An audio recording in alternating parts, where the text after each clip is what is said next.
네, 안녕하세요. 전 숏들을 운영하고 있는 대표 윤상수라고 합니다.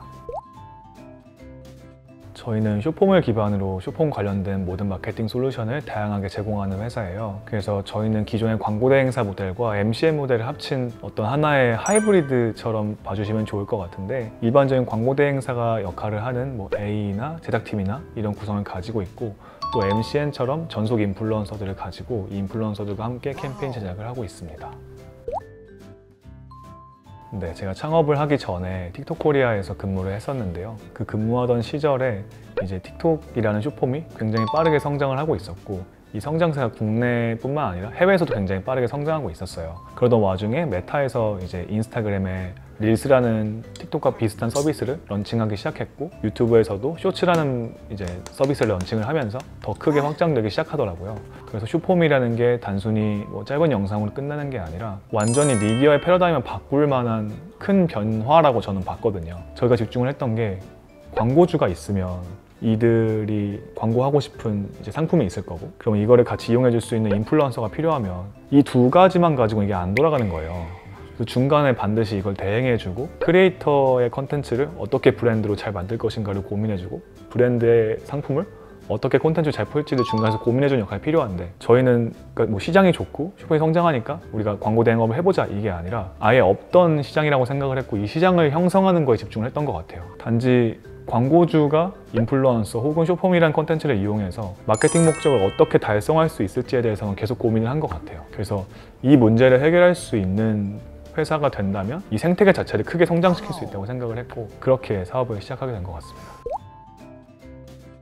컨텐츠가 소비되는 이 컨텍스트, 맥락을 파악하는 게 가장 중요하다고 생각을 해요. 단순히 짧은 컨텐츠라서 이거를 빠른 시간 안에 3초 안에 후킹을 넣어야 되고 이런 걸로 끝나는 게 아니라, 사실 우리가 숏폼이라는 컨텐츠 한 편을 보는 과정에 수많은 컨텐츠 중에 그거 하나를 보는 거거든요. 그래서 사실 일반적인 콘텐츠들 사이에서, 더군다나 저희는 광고로 이걸 만드는 거잖아요. 그 수많은 콘텐츠가 1분에 막 수십 개씩 쏟아지고, 그거를 보셔서 아시겠지만 릴스나 틱톡 같은 거 보실 때 계속 넘기면서 스크롤링 하면서 보잖아요. 보는 사람이 본인의 의지로 스킵할 수 있는 상황이라는 점, 이 컨텍스트를 파악하는 게 굉장히 중요하고, 그리고 지금 유행하고 있는 트렌드가 어떤 건지를 아는 게 가장 중요한 것 같아요. 이 영상을 계속 보다가 저희가 제작한 컨텐츠가 남았을 때 이걸 스크롤업 하지 않고 계속 볼 수 있게 만드는 이 맥락을 잡는 게 가장 중요하다고 생각을 합니다. 인플루언서 영향력을 가진다는 게 결국 인플루언서에 대한 신뢰도에서 기반을 하거든요. 내가 만약에 전문성이 있는 인플루언서라고 하면, 제가 만약에 스포츠 음료에 대한 전문성을 가지고 리뷰를 하고, 제가 먹어보고 맛이 어떤지, 느낌은 어떤지, 향은 어떤지, 생긴 거 디자인은 어떤지, 이런 것들을 많이 경험하고 전달하는 사람이라면 전문성을 가지고 또 많은 사람들 영향을 끼치면서 신뢰성을 가지잖아요. 그럼 이 신뢰성을 바탕으로 우리가 컨텐츠를 만들면 그 광고가 되는 거고, 크리에이터가 할 수 있도록 커머스를 만들면 이 크리에이터를 통해서 구매를 일으키는 프로세스를 만드는 거거든요. 그러니까 예를 들면 팔로워가 수십만 명이 되고 조회수가 하나 올릴 때마다 수백만 조회수가 나오는 인플루언서가 있다고 하면, 이분의 광고비가 2천만 원, 3천만 원씩 해요. 그럼 광고주 입장에서는 여기다가 3천만 원을 썼으면 3천만 원 이상의 매출이 나야 사실 마케팅이 효과가 있다, 효율적이다, 이렇게 말할 수 있는 거잖아요. 그래서 이 영상을 보고 소비자들이 어떻게 반응을 했어까지 추적하기가 굉장히 힘든 거예요. 근데 사실 디지털 마케팅에서는 트래킹 굉장히 중요하잖아요. 로아스를 측정한다든지 그런 게 전혀 안 되는 게 인플루언서니까, 우리가 이들의 영향력을 단순히 광고 콘텐츠를 만드는 게 아니라 물건이 판매되는 과정까지 한번 만들어 보자 라고 기획을 시작을 한 거죠. 그래서 커머스를 진행할 때에는 진행비가 크지 않아요. 예를 들어서 5천만 원의 광고비가 필요한 분이라면 500만 원 혹은 1000만 원 수준으로 굉장히 낮게 진행비를 책정을 하고, 그 대신 판매되는 금액 안에서 이제 RS로 수수료를 쉐어하는 구조예요. 그러면 광고주 입장에서는 좋은 게 뭐냐 하면, 돈을 팔린 만큼 후불로 지불을 하는 거잖아요. 그럼 마케팅 비용에 불필요한 지출이 적어지는 거죠. 그래서 어떤 판매를 담보로 한 전략이 될 수 있고, 그래서 광고주 입장에서는 굉장히 마케팅 비용을 세이브할 수 있고 안전하게 활용할 수 있다는 장점이 있고요. 그리고 인플루언서 입장에서는 광고 한 건으로 매출을 만드는 것보다 커머스를 통해서 판매를 만들면 한 번에 몇 억씩 매출을 만들 수 있는 거잖아요. 그럼 인플루언서도 수익화할 수 있는 수단이 훨씬 다양해지고 커지는 거고요. 근데 이게 소비자 입장에서도 굉장히 좋은 점이 있어요. 저희가 브랜드랑 가격을 협상을 해올 때, 인플루언서랑 커머스를 할 때에는 다시 보일 수 없는 무조건 최저가로 만들어서 저희가 셀링을 하거든요. 그래서 소비자들은 인플루언서를 보고 이 사람의 사용기나 아니면 이 사람의 신뢰도를 바탕으로 좋은 제품을 싸게 구매할 수 있는 기회를 얻는 거죠. 그래서 소비자, 인플루언서, 브랜드가 다 윈윈윈 할 수 있는 구조를 만들 수 있었습니다.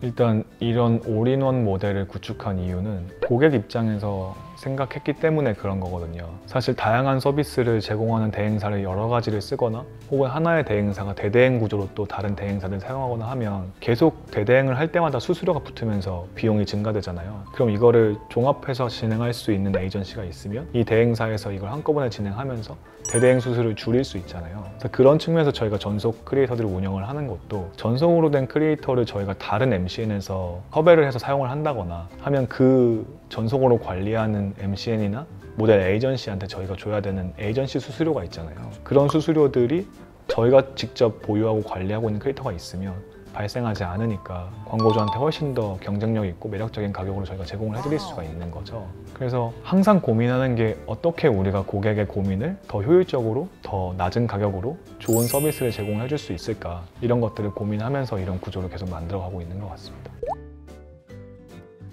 일단 시장에서 자연스럽게 우리가 만든 광고니까 한번 봐봐, 이렇게 커뮤니케이션 하는 시대는 지났다고 저는 생각을 하고요. 우리가 소셜 내에서 재밌는 컨텐츠를 보면 친구들이랑 공유하고 제가 컨텐츠를 만들거나 이런 경험을 하는 것처럼 광고도 자연스럽게 이 쇼폼 커뮤니티에 녹아들어야 된다고 생각을 하거든요. 자연스럽게 사람들 사이에서 언급되고 보이고 사용하게 되고 입에 오르내리고 이런 자연스러운 바이럴이 일어나야 되는데 그런 것들을 어떻게 해야 되는지 고민하시고 저희를 찾아오시는 것 같아요. 그리고 꼭 인플루언서랑 하는 게 아니더라도 영상 자체가 이제 가로형 영상이 아니라 세로형으로 쇼폼으로 계속 릴리즈를 하면서 사람들한테 보여지고 싶은데 어떻게 만들어야 될지 모르겠다라는 분들이 많이 계셔서 그런 것들을 같이 고민해드리고 있습니다.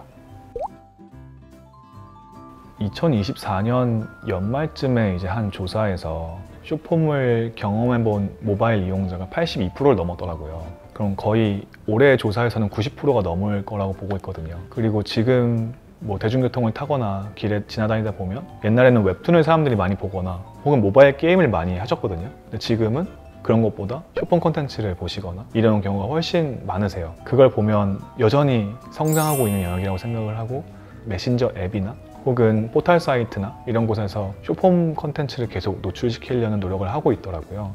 단순히 뭐 릴스나 틱톡이나 쇼츠 같은 플랫폼에서만 쇼폼이 제공되는 게 아니라 저희가 일상적으로 경험하는 메신저 앱이나 혹은 포털 사이트나 혹은 뭐 음악 앱이나 이런 곳에서도 다 쇼폼이 가장 중요한 콘텐츠로 자리하고 있거든요. 그래서 우리가 모바일 경험을 하는 이상 쇼폼보다 더 강력한 미디어 툴이 저는 당분간은 최소한 10년 동안은 없을 거라고 생각을 하거든요. 그래서 더 많은 사람들이 이용하게 될 거고 그러면 앞으로는 더 쇼폼의 중요도가 높아질 거라고 생각하고 이 쇼폼을 어떻게 전략적으로 마케팅적으로 활용하느냐가 브랜드의 성패를 좌우할 거라고 생각을 합니다.